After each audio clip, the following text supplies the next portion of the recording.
제가 좀 출근하면 아무 이유도 없이 계속 화가 납니다. 보고서 하나를 가지고 나흘째 이렇게 붙들고 있는 동료를 봐도 막 화가 치밀어 오르고요. 회사만 오면 나도 싫고 회사도 싫고 주변에 일하는 사람들도 온통 짜증이 납니다. 왜 그런 거죠? 그러게요.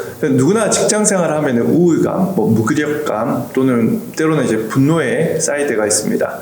그리고 이런 것들이 이렇게 복합되게 되면은 만사가 또 귀찮아지고 싫어지는 경험을 하게 됩니다.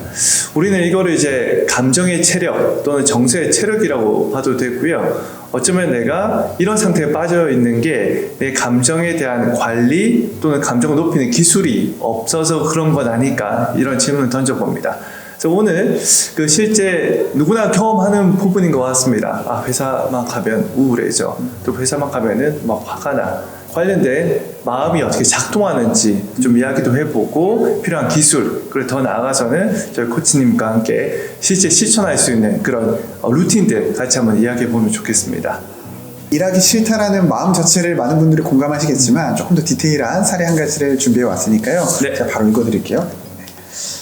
이유 없이 회사가 싫고 버티기 힘든데 도망치고 싶은 마음과 현실 사이에서 너무 괴로워요 라고 해주셨고요. 주말엔 깨발랄하게 살다가 오늘 아침에 눈을 뜨자마자 침대가 아래로 꺼져버렸으면 좋겠다고 생각이 들더니 회사에 앉으니 정말 세상 우울하다라고 표현해 주셨습니다. 사소한 거에도 화가 나고 욕이 나오고 보고서 하나를 사흘째 쓰고 있는 사람은 때려주고 싶은 마음도 든다고 해주셨고요. 네. 그러다 보니 회사에서 자신의 표정이 좋지가 않으시대요. 그리고 그런 모습이 비춰지니까 당연히 주변의 동료분들도 나를 조금 싫어하는 느낌이 든다고 합니다. 그래서 당장 이직할 수도 없고 부서를 옮기고 싶어도 어디로 보내달라고 해야 할지도 모르겠고 심지어 왜 이렇게 회사가 싫은지도 모르겠다고 이렇게 표현해 주셨는데요. 마지막 한 문장으로 다들 이런 겁니까? 아니면 이거 극복할 수 있는 방법은 있는 겁니까? 라고 보내주셨습니다. 저는 일단 이분에게 박수부터 쳐드리고 싶어요. 왜 그러냐면은 본인 상황에 대해서 일단 글을 썼잖아요. 그죠? 그러니까 자기 객관화가 한번 된 부분입니다. 어떤 분들은 내 감정 상태에 대한 인지가 없는 상태예요. 그래서 주변 사람들이 너 왜 그렇게 지내? 라고 이야기함에도 내가 왜? 이렇게 이야기하시는 분이 실제로 있긴 합니다. 이분은 뭔가 지금 불편해요. 그죠? 내가 회사 생활할 때 이렇게 가면 뭔가 안 될 것 같고 뭔가 이게 끝이 좋지 않을 거다라는 걸 알고 있기 때문에 여하튼 여기에 자기가 자기 상태에 대해서 한번 글을 써보는 것만으로도 저는 보통 이제 심리학자들은 도움이 많이 된다고 이야기합니다. 그리고 오늘 저희가 어떻게 보면 이분에게 도움되는 이야기들을 좀 드려야 될 것 같거든요. 그러면은 제가 이론 하나를 좀 같이 엮어보려고 합니다. 이분의 스토리를 듣게 되면은 여하튼 안 좋은 감정에서 안 좋은 관점이 생기고 그리고 자꾸 부정적인 방향으로 계속 이렇게 빠져들어간다는 느낌이 있습니다. 실제 정서를 연구하는 심리학자 바바라 프레드릭슨이라는 학자분이 있습니다. 이분이 이제 긍정 소용돌이, 상향식 소용돌이라는 이야기도 있고요. 하향식 소용돌이라는 표현을 하기도 합니다. 무슨 얘기냐면요, 딱 그분의 그 느낌이에요. 저도 살다 보면은 뭔가 잘 안 풀려요. 기분이 안 좋아. 그래서 보이는 것도 다 안 좋아. 그러다 보니까 사람 되게 소극적으로 변하고 그러다 보니까 자꾸 실제 실행하는 건 없어져요. 근데 그게 계속 반복이 됩니다. 마치 어떻게 되냐면은 밑으로 빠져 내려가는 것 같아요. 그거 이제 하향식 소용돌이라고 이야기를 하는 거고요. 아마 상향식 소용돌이는 이제 반대의 개념. 어떻게 보면 뭔가 잘 풀려요. 내가 기분이 좋으니까 뭔가 새로운 생각도 들고 새로운 대안도 생기고 이거 한번 해볼까? 사람 뭔가 주도성이 올라갑니다. 그러다 보니까 하는 게 좀 잘 풀릴 때가 있어요. 그래서 계속 이렇게 위로 올라가는 이런 느낌을 이야기를 합니다. 보면은 이렇게 내 마음을 볼 때 요즘 내 마음은 어떤 패턴이 있는가, 이런 질문을 해보시면 좋다라는 거죠. 근데 이분은 만약에 본인이 하향식으로 들어가고 있으면은 방향 좀 바꿀 필요가 있다고 봅니다. 저는 요것부터 말씀을 드립니다. 일단 저희가 이 하향식 소용돌이에 들어가기 시작하면 모든 게 계속 안 좋아 보이잖아요. 근데 객관적으로 생각해보면 사실 그 소용돌이 안에서도 조금씩 긍정적인 바람이 부는 순간이 있을 거거든요. 정말 소소하더라도 동료가 커피 한 잔 사줬다던가 혹은 일을 하면서도 뭔가 잘 풀려가지고 뿌듯함을 느꼈던 순간이 분명히 있을 겁니다. 그런 걸 의도적으로 좀 인지할 수 있게끔 하는 역할을 글로써 아까 표현하신 글로써 적으면 굉장히 좋거든요. 그래서 내가 오늘 있었던 일을 한번 떠올려 본다거나 네. 혹은 회사 생활에서도 기분 좋은 순간이 있으면 그냥 좋았다 하고 넘어가는 게 아니라 그 순간을 한번 메모해 보는 겁니다. 오늘 누가 뭐를 사줘가지고 되게 이런 고마운 느낌이 들었다. 그러면 아까 이제 코치님 얘기하셨던 것처럼 저도 하루를 되돌아보면은 사실 뭐 좋은 감정을 느낄 때도 있고 부정적인 감정, 뭐 스트레스, 화, 짜증 뭐 당연히 나죠. 근데 이게 짜증나는 순간이 한번 생기면은 이게 임팩트가 좀 있어요. 좀 오래 갑니다. 그죠? 뭐 내가 뭔가 지나가는 사람하고 부딪혔다고 하더라도 이게 느낌이 오래 가요.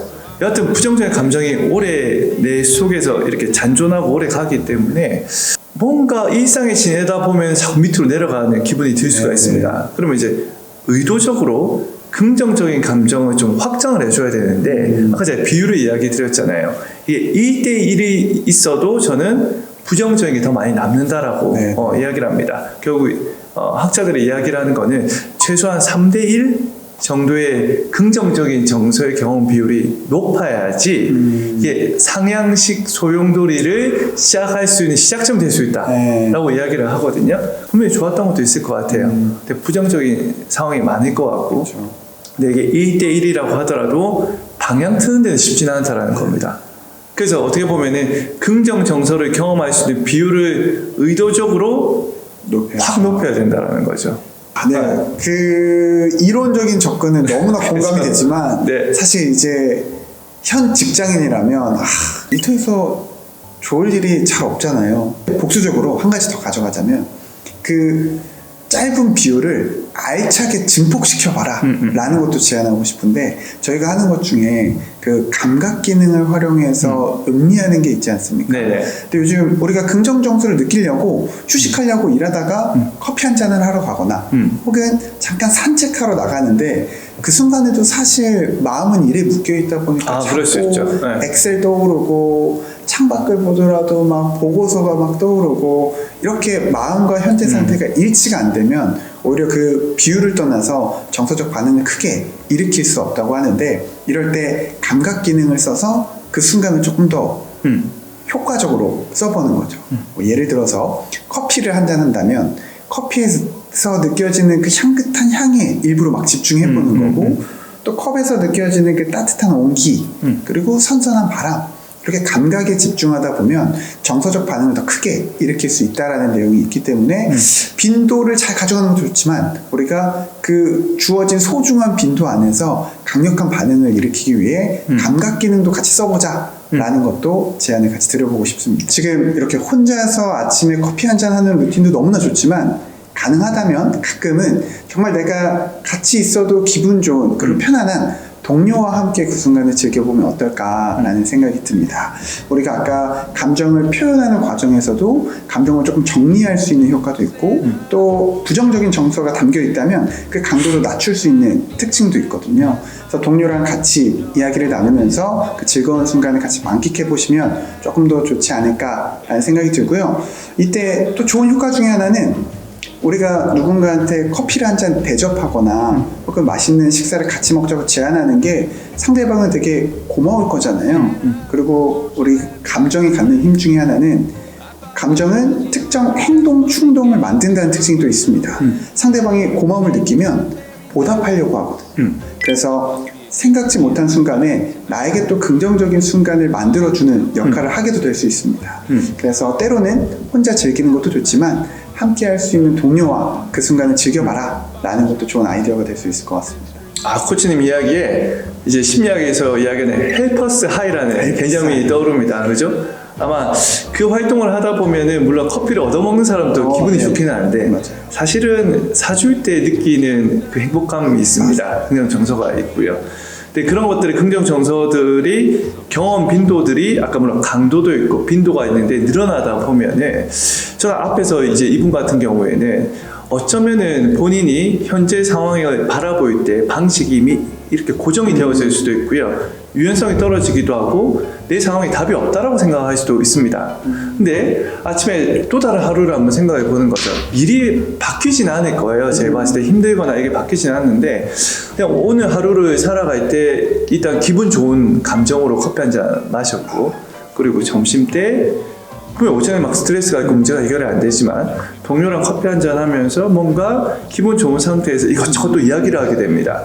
그러다 보면은 뭔가 내가 오전에 막혔던 문제에 대해서 해결안이 나올 수도 있고요. 그리고 보다 사람들이 학자들이 보기에는 긍정정서 아마 아실 겁니다. 이렇게 올라가게 되면은 유연성이 되게 높아져요. 생각의 유연성, 그리고 창의성, 그리고 행동 관련의 이런 의지들이 또 올라가기 때문에 오히려 좀 적극적으로 업무에 대한 그 태도, 그리고 문제 해결 능력도 높아질 수가 있습니다. 그래서 앞에 이분의 문제를 저희가 단 하루 만에 해결하지는 못하고요. 맞아요. 그죠? 근데 이런 작은 루틴들이 계속 일상에서 쌓여가다 보면은 어느새는 뭐 괜찮네. 근데 거기서 저는 끝나면 안 된다고 생각을 하고요. 이게 반복적으로 이런 습관들을 쭉 하다 보면은 야, 뭐 일이 힘들긴 한데 꽤 괜찮네. 뭐 내 기분이 괜찮네. 이렇게 되지 않을까라는 생각도 듭니다.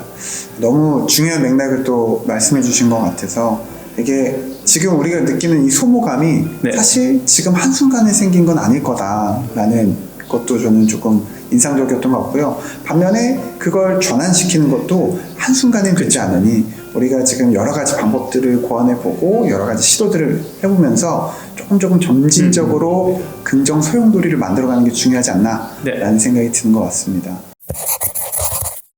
네, 오늘 이렇게 정서적으로 소모감을 느꼈을 때 어떻게 좀 이 정서를 높일 수 있는가에 대해서 이야기를 나눠봤는데요. 이게 사실 우리가 이렇게 아무리 설명을 해도 와닿지 않을 수 있거든요. 네. 그럴 때 찾을 수 있는 방법이 있다고 들었습니다만. 그래요? 저희 계속 저희 코치님과 워크숍을 진행을 하고 있습니다. 그래서 이번에 정서라는 주제, 정서의 힘이라는 주제를 가지고 이제 워크숍을 할 예정이거든요. 이것도 또 관심 있는 분들 같이 하시면은 한 3시간 동안 오로지 내 정서, 감정에 대해서 한번 성찰하고 방금 말씀하셨던 루틴들을 한번 같이 설계해보는 또 좋은 시간이 될 것 같습니다. 정말 생각만으로도 기분 좋은 순간이 될 것 같네요.